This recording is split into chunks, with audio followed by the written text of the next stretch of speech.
Hello, good afternoon, and welcome to Teleislas News with the most important news of the day.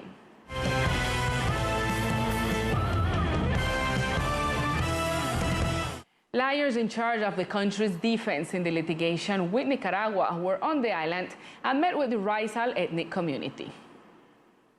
It was held in the Walwyn Peterson Bench Auditorium, led by Governor Everett Harkins Shogreen, who, together with the defense team of Colombia against Nicaragua in The Hague and leaders and activists of the Rizal community, shared information on the progress of the lawsuit process between the two nations.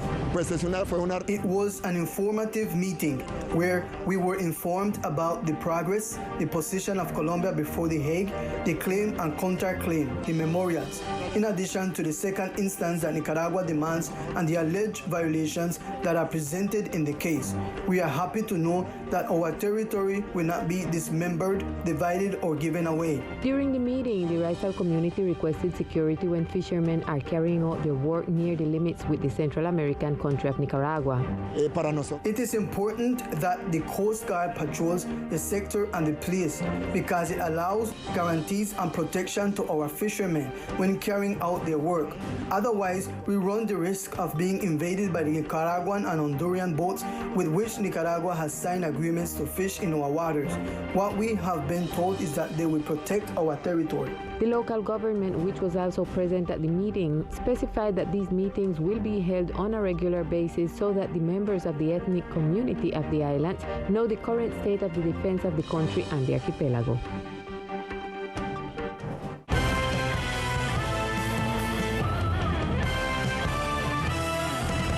And in our department, the Day of Medical Brigades that will go until December 30 began. Alice Medina from the Brooks Hill Educational Institution give us more details. Good evening, Lisa and all the TV viewers. I say hello from here from the Brooks Hill School because right now they might have a health brigade we might last the whole day up here for all the community can come and take advantage of the space where the people and they bring to take care of our health. This is what the people tell us who they organize. This is a foundation and different entities of our department. We have a large medical brigade for the community of San Andres. This is done given the need for health care. We will be available from the 10th to the 13th of December with general medical care, pediatrician, internal medicine, delivery of cleaning products, groceries, delivery of toys for children, since it is a very important season for them, among other activities. We will be here in this educational institution during these 3 days, and the delivery of toys will be on the beach with the Rizal community. Important to mention that they also have a storage with a lot of medicine where they want to give to all the community who come to the health brigade. We will take place until the 13th of December. This is all information and report from here from the Brooks Hill School. Continue listening studio with more information. Is the ban on single-use plastics being well received in the department? The Coronina Environmental Corporation states that many establishments have complied with this measure, but more awareness is needed. It is true that the use of single-use plastic in the islands is prohibited, and penalties for those who do not comply with these measures have begun to be implemented since the middle of this year. Most commercial establishments have been complying with this rule that prohibits the use and marketing of single-use plastic bags in the department. However, the goal is to ensure that those who have not implemented start to do so, as all this contributes to the protection of the biosphere reserve and contribute to the preservation of the Sea of Seven Colors and the marine species that inhabit it. The Environmental Corporation is inspecting establishments and call on the community to comply with this measure. Es importante porque estamos reduciendo la cantidad de residuos plásticos que son. This is important because we are reducing the amount of plastic waste that is highly polluting the environment and is reaching the landfill and different parts of the islands. Biodegradable bags and biodegradable materials, as the word itself says, are easily returned to the surrounding environment. So if I drop a bag or lose a bag, it will degrade easily and will return to the environment. But if it is a non-biodegradable bag, it will last many years before it dissolves in the environment. It will generate pollution. It can generate blockages in the water and sewage system. It can generate blockages among wildlife species when it is consumed, and it can kill the species, like what is happening with the sea turtles. So it is very important to follow these rules. Walker also recalled that the corporation issued a resolution prohibiting the use of plastic bags, balloons, and decoration on the beach areas and the coastal edge because of the effects on the wind. All these materials end up in the sea. For this reason, it is important to comply with this measure. And in other news, today the payment begins to the beneficiaries of the Social Prosperity Program called Solidarity Income. The national government allocated more than 1.3 billion pesos for the accumulated payments of November and December corresponding to cycles 20 and 21 and those pending collection in 2020 and 2021. Payments will be available until December 21st of this year. This was stated by the director of the program on the island, Wilfred Lieber. It starts today, December 10th, until December 21st. As I said before, the cycles to be paid will be those of 2021, 160,000 pesos for each cycle, for a total of 320,000 pesos. Some beneficiaries who are owed outstanding balances for 2020 to 2021 will also be receiving such balances owed. Lieber said that households with bank account will be notified from this Friday, December 10th, through a text message to the cell phone number registering the program. They can also check by consulting from the CMD the mobile application of financial products in which they receive the resources. They will be informed on the availability of the funds. On banking, households will be able to collect their transfers starting this Saturday, December 11. And the Institute of Hydrology, Meteorology and Environmental Studies said that this Thursday, the country will begin in the next few days the transition to the dry season or less rainy season at the beginning of 2022. IDEAM's own analysis and those of the World Meteorological Organization and International Climate Prediction Centers indicate that atmospheric and oceanic conditions reach La Niña threshold. However, according to the entity, the end of the rainy season and or the transition of the season of less rainfall does not mean a total absence of rain. This means that although there will still be a probability that La Niña threshold will remain for the remainder of 2021.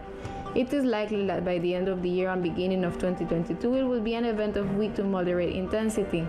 Regarding the behavior of rainfall in our department, the communique indicates the following. In December, rainfall is estimated between 20 and 30% above historical average. In January 2022, rainfall typical of the dry season is estimated. In February 2020, precipitation are estimated between 20 and 30% above historical average. However, the estimate values are scarce since it's the dry season in the insular zone of Colombia.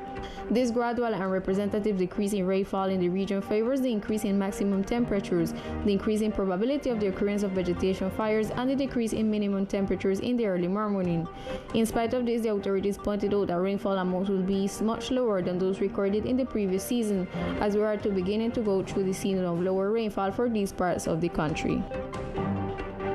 And vaccination against COVID-19 continues in San Andres in order to achieve herd immunity in the island. With more than 50,000 doses applied as a total figure of the sum of first and second doses, the vaccination against COVID-19 is progressing in San Andres, where the call to the citizenship to apply the biologicals continues. En estos últimos días hemos continuado colocando. These last few days, we have continued to place second doses of reinforcement for those young people who have already completed their time.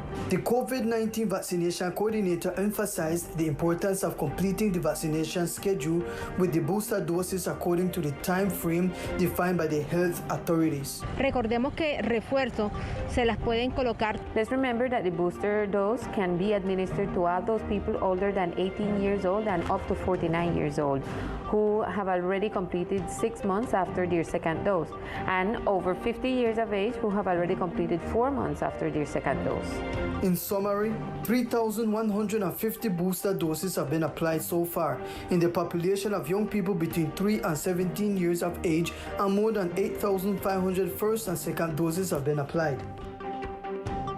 And by means of a circular from the Attorney General's office, the President of the Departmental Assembly, Scorso Christopher, was notified of alleged irregularities in the election of the Departmental Comptroller. The following is said in a section of the document. Is requested certain notes such as to inform why the list of 3 candidates issued by the Accidental Commission did not take into account the recommendations of the University of Magdalena, who stated that the only one qualified to continue with the process was Mr. William Austin Archibald with a score of 55.50 out of 100. Norman Antonio Ballestas and Sterling Molano Greenard obtained 69 points out of 100. And Mistress Erona William de Reed a total of 67.50 out of 100. This is to say they have obtained the highest scores and only one was included in the shortlist. Of course, according to the certificate, the 3 have observation of missing or incorrectly filed out documentation, among other uncertainties. Teleislas News will expand on this information in our central broadcast. And now we continue with other events that are making news in our brief news sections of today.